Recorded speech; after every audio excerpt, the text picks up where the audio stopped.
গাইছ আজি কি হৈছে গম পাই না ৰ'ব কৈ আছোঁ মই আজি মোৰ যিহেতু মিনি ব্লগ বনোৱা ডে 6 হয় তো আপোনালোকে গমে পায়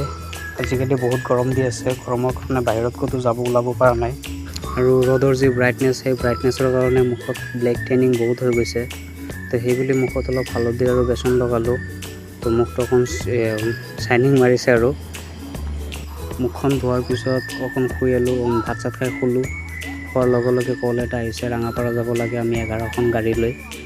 আৰু সিহঁতক ৰাঙাপাৰা ৰেলৱে ষ্টেচনত ড্ৰপ কৰিব লাগে তো শুই উঠি চাবিটো লৈ ওলাই গৈছোঁ আমি ৰাঙাপাৰালৈ এয়া চাওক আমি গৈ আছোঁ ৰাঙাপাৰা এইটো হৈছে আমাৰ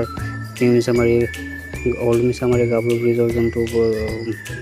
ব্ৰিজ হয় সেই ব্ৰিজ আৰু এয়া আমি গৈ আছোঁ তো গোটেইখিনিকে অভাৰটেক কৰাৰ পিছত মই গ'লোঁ এয়া আমি গৈ আছোঁ বলক আপোনালোককো দেখাম এয়া পিছত ৰাঙাপাৰা ৰেলৱে ষ্টেচন আহি পালোঁ আজিলৈকে বাই বাই টাটা ভিডিঅ'টো কেনেকৈ লাগিছে কমেণ্ট